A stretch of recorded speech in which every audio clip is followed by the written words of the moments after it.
Hello students. Previous class की अगर हम बात करें तो उसमें हम लोग पॉइंट चार्ज की वजह से पोटेंशियल कैसे निकालते हैं हमने देखा था। पोटेंशियल एनर्जी और पोटेंशियल में फ़र्क है ना। पोटेंशियल एनर्जी डिफाइन करने के लिए हम लोग किसी एक चार्ज के सामने दूसरे चार्ज को इन्फिनिटी से उस पॉइंट तक लाते थे, स्लोली भी लाते थे। दूसरा बात कि उस दौरान जो एक्सटर्नल एजेंट वर्क डन करता था वो वर्क डन स्टोर हो जाता था पोटेंशियल एनर्जी के फॉर्म में।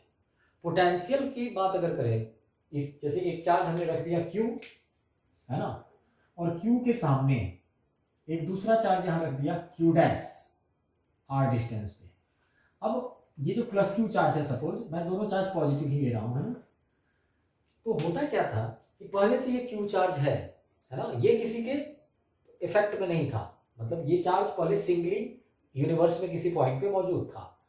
अब क्या हुआ कि किसी दूसरे चार्ज यानी Q डैश को मैं बहुत दूर से इन्फिनिटी से लाना जैसे ही स्टार्ट किया होगा तो उस दौरान ये प्लस Q चार्ज उस Q डैश चार्ज को क्या किया होगा, तो रिपेल किया होगा, क्योंकि दोनों पॉजिटिव है। तो इन्फिनिटी से यहां तक लाने के दौरान जो वर्क डन किया होगा हम लोगों ने, मतलब एक्सटर्नल एजेंट ने, वही वर्क डन जो था, work done by external agent जो था, एंड यही stored in the form of potential energy होता है, stored in form of potential energy. ये हम लोगों ने पोटेंशियल एनर्जी में देखा। उसको जब सॉल्व किया ना वो आया था k Q dash by are, ये आया था। तो इसका अगर डायमेंशन और इसके यूनिट की बात करेंगे तो ये तो जूल हो जाएगा। आप चेक भी कर सकते हो, 1/4πε0 इंटू कुलम बाई आर करोगे आप, यू विल फाइंड दैट कि ये एनर्जी का डायमेंशन है। लेकिन जब हमने बात पोटेंशियल की थी, पोटेंशियल एनर्जी तो ये होगी, पोटेंशियल की बात की थी तो उस समय हम लोगों ने देखा था कि ये क्यू चार्ज है हमारे पास पहले से, है ना। अब क्या है कि किसी यूनिट पॉजिटिव चार्ज को, यहाँ डिफिनेशन थोड़ा चेंज होता है, ये क्यू चार्ज है यूनिवर्स के किसी पॉइंट पे, है ना, ये मौजूद है।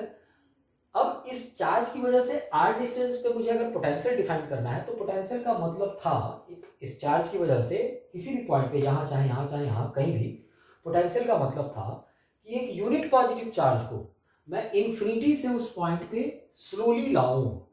तो वहां एक रेस्ट्रिक्शन है कि मुझे लाना तो है लेकिन एक यूनिट पॉजिटिव चार्ज को लाना है। मतलब यहाँ पे एक चार्ज जो मैं ला रहा हूं दैट इज Q0।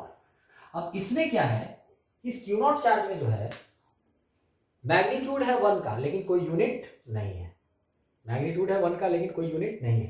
तो यहाँ अगर मैं r डिस्टेंस पे लाऊंगा तो यानी यहाँ जो था वर्क डन किसके द्वारा था, यानी यहाँ पे वर्क डन था एक्सटर्नल फोर्स के द्वारा।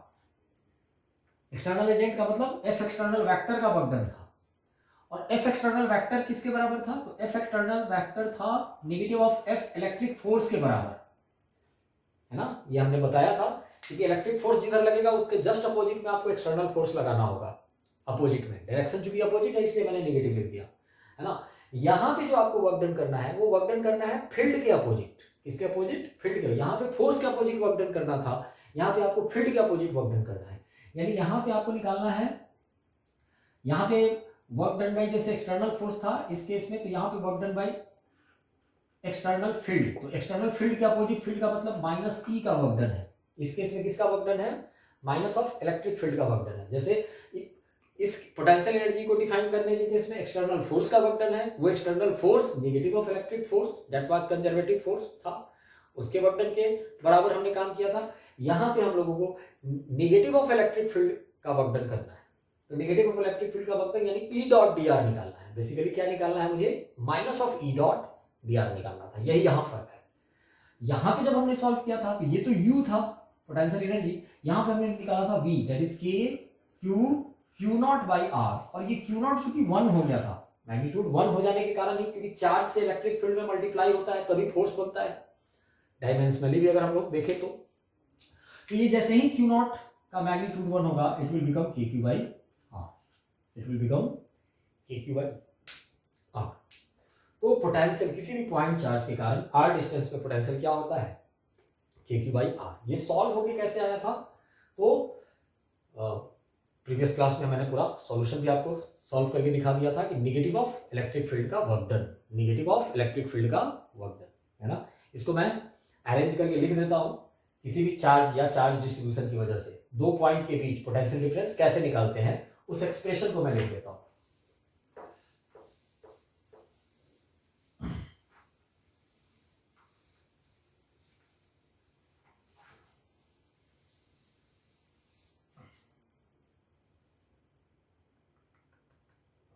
जैसे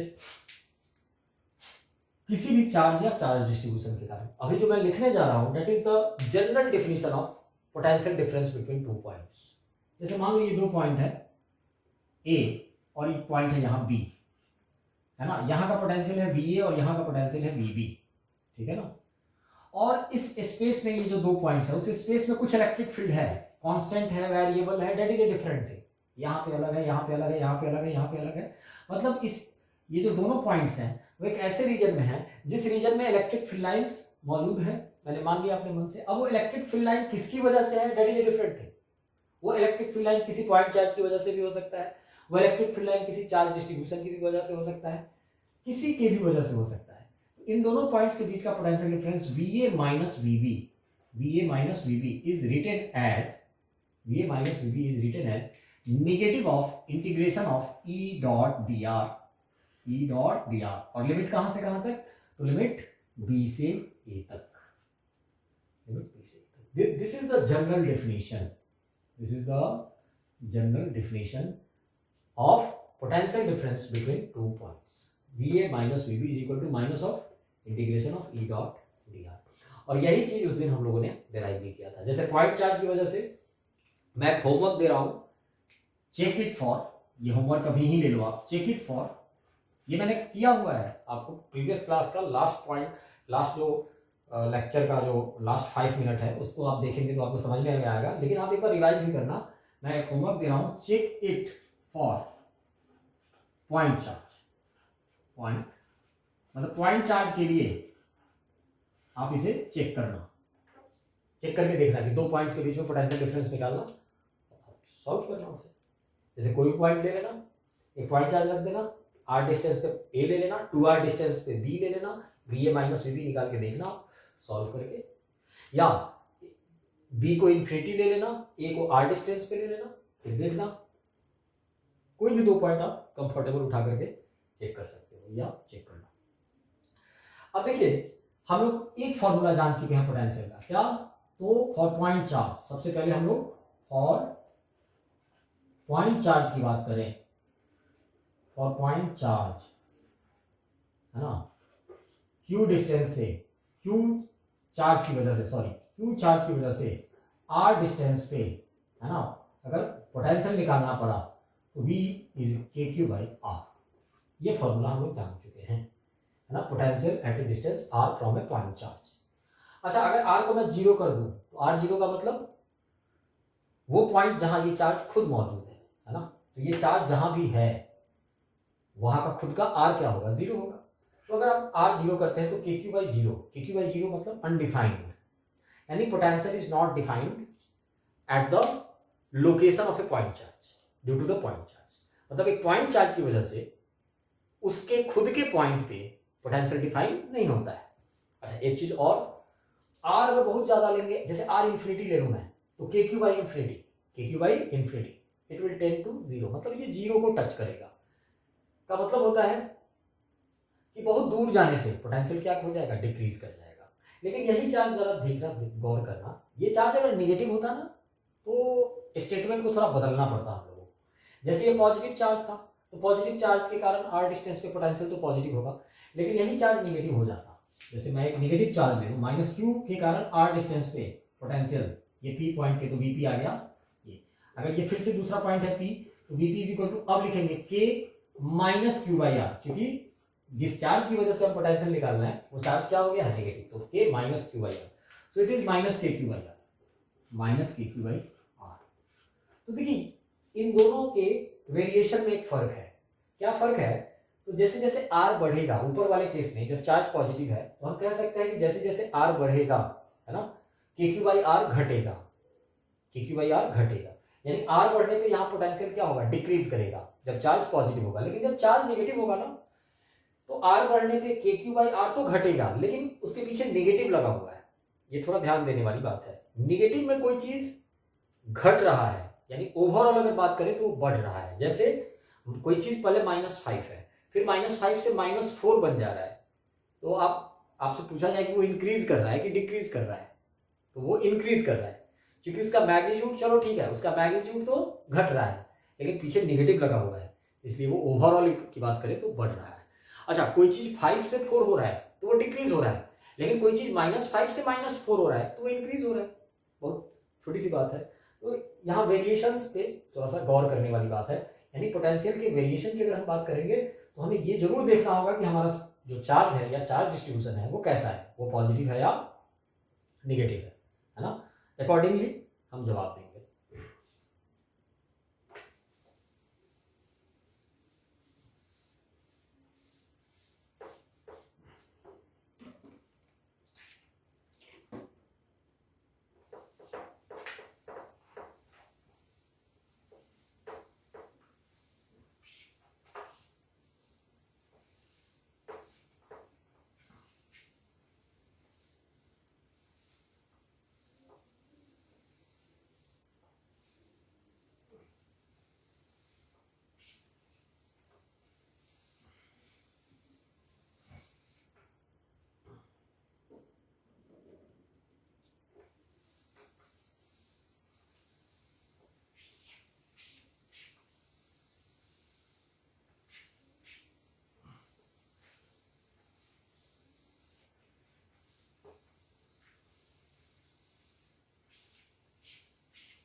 ऑलराइट,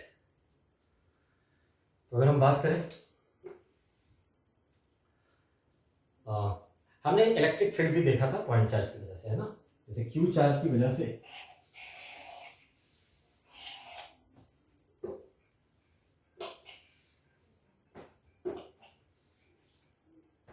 जैसे हमने देखा था क्यू चार्ज की वजह से आर डिस्टेंस पे इलेक्ट्रिक फील्ड क्या था, k Q by are square. Electric field vector था, पॉजिटिव है तो अवे, नेगेटिव है तो उसी की तरफ। और आज मैंने पोटेंशियल देख लिया के क्यू बाई आर, हालांकि ये क्या है, स्केलर है। Potential is scalar physical quantity. Is equal to के Q by are square, V is equal to के क्यू बाई आर। अच्छी बात है। अगर एक ही स्केल पे दोनों ग्राफ को कहा जाए कि कंपेयर करके बताओ, है ना, जैसे इतना तो तय है, दोनों से दिखता है कि आर बढ़ने पे ई भी घटता है, डिक्रीज करता है, आर बढ़ने पे वी भी डिक्रीज करता है। तो एक ही स्केल पे, है ना, वी और ई वाई एक्सिस पे मैं ले लूं और आर को मैं एक्स एक्सिस पे लूं, तो दोनों ग्राफ्स को हम लोग कंपेयर भी कर सकते हैं। जैसे इतना श्योर है कि v इज इक्वल टू के क्यू बाई आर, अगर v को मैं y बनाता हूं और r को मैं x बनाता हूं, तो y इज इक्वल टू के Q by x. k into q क्या है, तो k into q is constant, k into q is constant, यानी मैं बोल सकता हूं y into x is equal to constant. And y into x is equal to constant का जो ग्राफ होता है दैट इज रेक्टेंगुलर हाइपरबोला। इस ग्राफ को हम लोग कहते हैं रेक्टेंगुलर हाइपरबोला, रेक्टेंगुलर हाइपरबोला, है ना। मतलब जब कभी भी, ऑलराइट, तो y into x is equal to constant, तो ये रेक्टेंगुलर हाइपरबोला आता है। जैसे आप लोगों ने ऐसा ग्राफ देखा होगा हीट एंड थर्मोडायनेमिक्स में, है ना, PV is equal to constant, y axis पे प्रेशर, x एक्सिस पे volume, PV is equal to constant होता था, आइसोथर्मल प्रोसेस होता था वो। यहाँ पे y x is equal to constant हो गया, यानी वी आर ग्राफ बिल्कुल वैसा ही होगा, potential versus r graph due to a point charge exactly वैसा ही होगा जैसा पीवी ग्राफ होता था आइसोथर्मल प्रोसेस में, है ना। तो वी आर ग्राफ तो चलो भैया ठीक है, मैंने वी आर ग्राफ ड्रॉ कर दिया, मान लो ये हमारा वी आर ग्राफ है, तो ई आर ग्राफ कैसा होगा, ई आर ग्राफ कैसा होगा। अब बहुत सारी बातें हो सकती है, हो सकता है ई आर ग्राफ, क्योंकि ई और इज इक्वल टू के क्यू बाई आर स्क्वायर से एक चीज क्लियर होता है कि आर बढ़ेगा ना तो ई घटेगा, इतना श्योर है, या आर डिक्रीज करेगा तो ई इंक्रीज करेगा, ये भी श्योर है। यहाँ भी वैसा ही कुछ है, आर बढ़ेगा तो वी डिक्रीज करेगा, आर डिक्रीज करेगा तो वी इंक्रीज करेगा, ये भी यहाँ भी है। तो क्या ये दोनों ग्राफ आइडेंटिकल होंगे क्या, तो जवाब है नहीं, आइडेंटिकल तो बिल्कुल नहीं हो सकते, क्योंकि यहाँ आर है, यहाँ आर स्क्वायर है ना। तो जरा देखा जाए कि कैसा होगा वेरिएशन फिर, है ना। इलेक्ट्रिक फील्ड का तो हो गया, मान लो ये जो है सॉलिड लाइन वो इलेक्ट्रिक फील्ड का है और मैं डॉट लाइन यूज करूंगा, सॉरी ये वी आर ग्राफ है, मतलब ये पोटेंशियल का ग्राफ है आर के साथ पॉइंट चार्ज की वजह से, तो उसको तो मैंने सॉलिड लाइन का इस्तेमाल किया दिखाने के लिए। सपोज मैं इलेक्ट्रिक फील्ड को दिखाने के लिए डॉटेड लाइन का इस्तेमाल करता हूँ, तो वो डॉटेड लाइन कैसे पास करेगा, ऐसे पास करेगा, नीचे से जाएगा, ऊपर से जाएगा, जो भी जाएगा। तो सबसे पहले इस बात का आंसर निकालने के लिए सबसे पहले हम एक काम करते हैं, इन दोनों को इक्वेट कर देते हैं।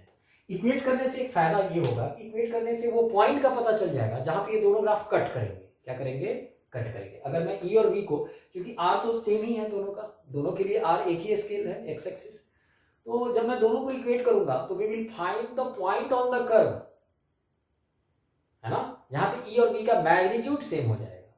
तो यहां एक बात का पता चलेगा, if E is equal to V करता हूं, मैं मैग्नीट्यूड इक्वल कर रहा हूं, है ना, दोनों को इक्वल करने वाली बात नहीं करनी चाहिए क्योंकि ई वेक्टर है, वी स्केलर है, मैं दोनों के मैग्नीट्यूड को इक्वल करता हूं, तो I will get k Q by r is equal to के क्यू बाई आर स्क्वायर।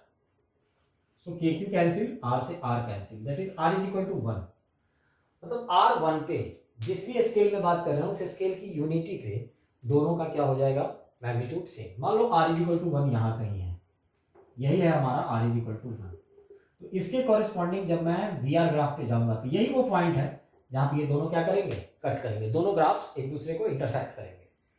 अब इंटरसेक्ट करने के बाद कैसे पता चलेगा कि वी आर ग्राफ क्या होगा और ई आर ग्राफ क्या होगा, तो जरा देखते हैं। ये तो वी आर ग्राफ है भैया, अगर मैं आर को 1 से कम लेता हूं, आर को मैं 1 से कम लेता हूं, मतलब आर को 0.5 लेता हूं एक एग्जांपल के तौर पे, if r is equal to 0.5, तो वी क्या हो जाएगा, k Q by 0.5 that is 1/2, that is 2 k Q, और ई क्या हो जाएगा, तो ई हो जाएगा के क्यू बाई आर का स्क्वायर दैट इज 1/2 का whole square, that is 1 into 1/2 into 2 ऊपर, दैट इज 4 के क्यू।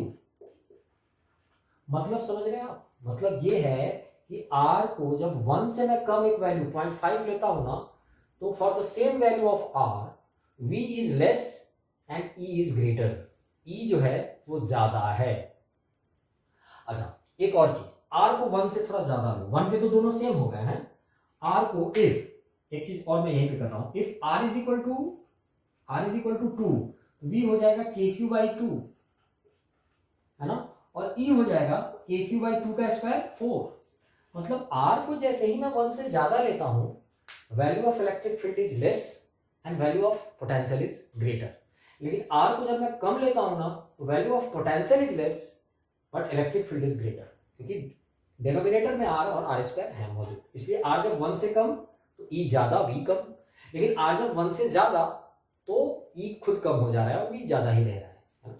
इन दोनों बातों को अगर देखा जाए ना, तो इससे अब क्लियर हो जाएगा कि ग्राफ कैसे पास करना चाहिए। तो ग्राफ अगर r से मैं कम पे लूंगा तो इलेक्ट्रिक फील्ड का जो ग्राफ होना चाहिए, ये तो पोटेंशियल का ग्राफ मैंने ड्रॉ किया हुआ है, इलेक्ट्रिक फील्ड का जो ग्राफ होना चाहिए ये इस कर्व से ऊपर होना चाहिए, क्योंकि इलेक्ट्रिक फील्ड की वैल्यू ज्यादा है, क्योंकि r जब 0.5 है ना, तो मैंने देखा था v 2 के क्यू आया है लेकिन e 4 के क्यू आया है, सो इलेक्ट्रिक फील्ड का कर्व कुछ ऐसा हो जाएगा।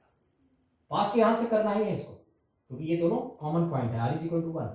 अच्छा जब r 1 से ज्यादा हो रहा है ना, तो यही इलेक्ट्रिक फील्ड का जो वैल्यू है वो कम हो जा रहा है, यानी यहां के बाद ग्राफ का पोर्शन डॉट डॉट डॉट का पोर्शन नीचे जाएगा, तो ग्राफ तो ये ग्राफ हो जाएगा वी का और ये ग्राफ हो जाएगा ई का। उसी तरीके से कोई ग्राफ होता k Q by r cube, r का जितना ज्यादा पावर बढ़ेगा ना, वो ग्राफ और ज्यादा नीचे से जाना शुरू हो जाएगा, मतलब आर इज इक्वल टू 1 से लेफ्ट में वो ऊपर होगा, आर इज इक्वल टू 1 से वो राइट में नीचे हो जाएगा। जैसे एक और ग्राफ मैं ले सकता था, मानो कोई ग्राफ ऐसा हो जाता, ऐसा भी हो सकता था कोई ग्राफ, मैं तीसरा जानबूझ के बता रहा हूं क्योंकि बहुत सारे ग्राफ्स का कंपैरिजन आप थर्मोडायनेमिक्स में पढ़े होंगे, वहां पे बहुत सारे इक्वेशंस आते हैं, P V to the power 1 constant, P V to the power 2 constant, P V to the power 3 constant, polytropic process, adiabatic process, तो वहां जरूर कंपैरिजन आप पढ़े होंगे, या नहीं भी पढ़े होंगे तो कोई दिक्कत नहीं है।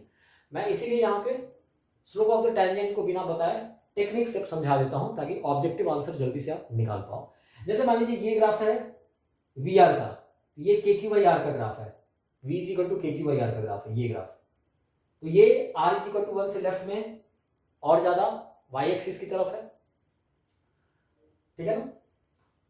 ओके, ये के क्यू बाई आर का है। उसके बाद ये किसका है, के क्यू बाई आर स्क्वायर का है, ये ई का ग्राफ है। और ये किसका हो जाएगा, तो ये हो जाएगा 2 से भी ज्यादा पावर का, जैसे जैसे k Q by r to the power 2.5, k Q by r to the power 3, 4, कुछ ऐसा, उसका ग्राफ कैसा हो जाएगा ऐसा। और ज्यादा इस डॉट से और ज्यादा राइट एक्सट्रीम में जो जाएगा वो समझना कि उसमें आर का पावर उतना ही ज्यादा है।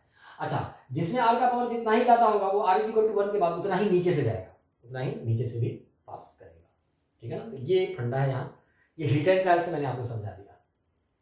ठीक है ना, ध्यान रखेंगे इस बात।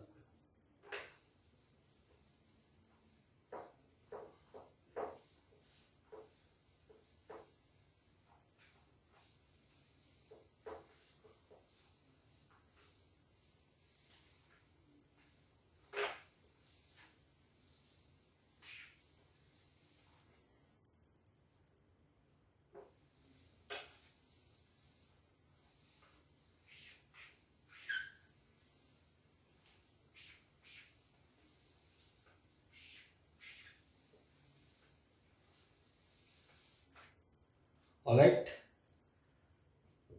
जरा सा आगे बढ़ते हैं हम लोग। हमने अभी पॉइंट चार्ज की वजह से पोटेंशियल की बात की है ना, के क्यू बाई आर। इससे रिलेटेड कुछ फैक्ट्स के बारे में हम बात कर लेते हैं, है ना।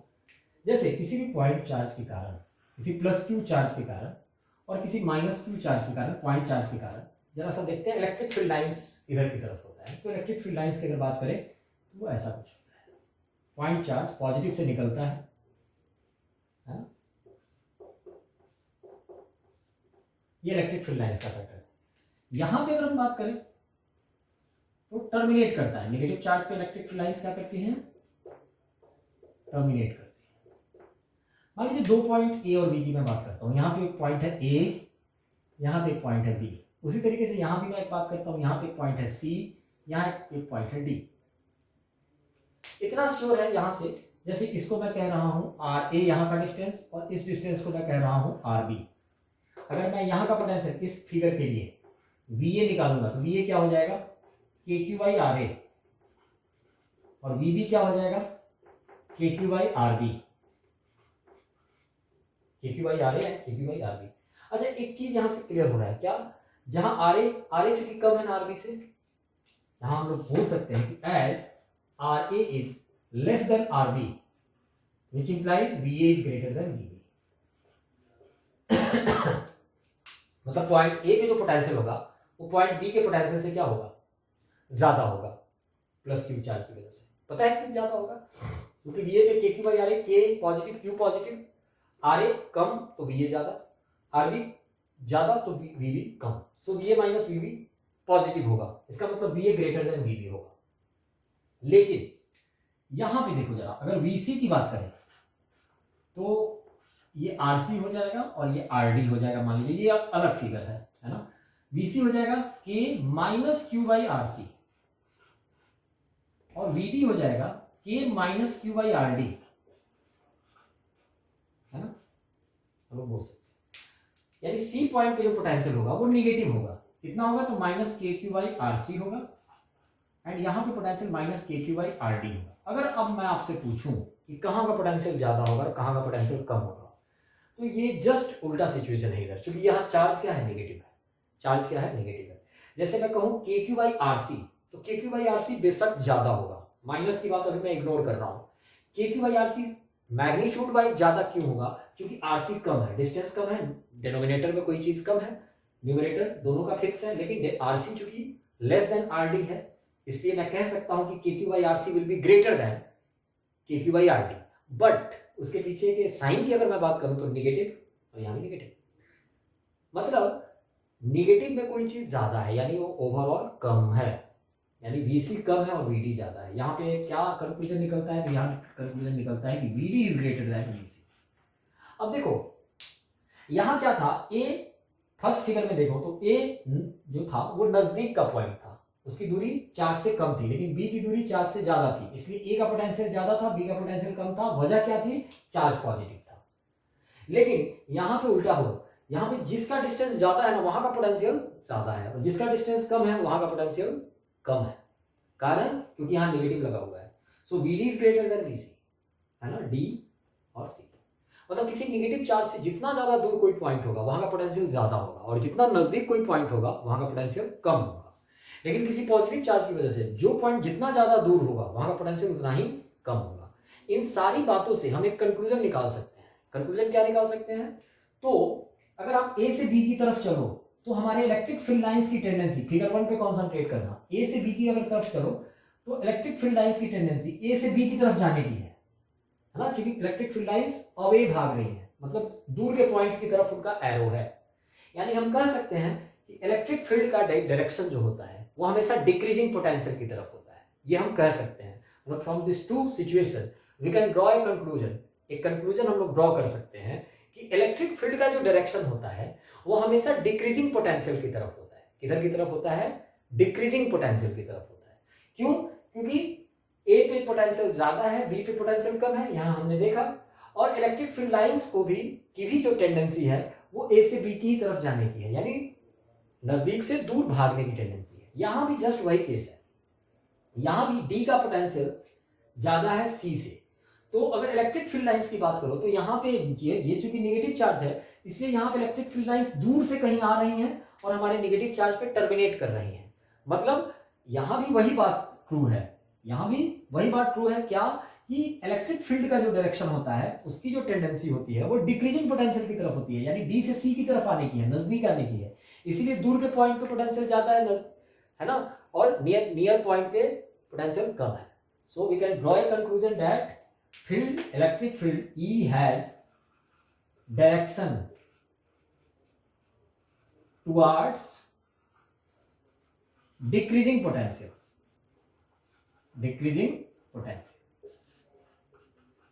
ये एक पॉइंट है। इसका और डिटेल हम लोग आगे पढ़ेंगे, लेकिन एक कंक्लूजन इन दोनों फिगर से हम लोग निकाल सकते हैं, ठीक है ना।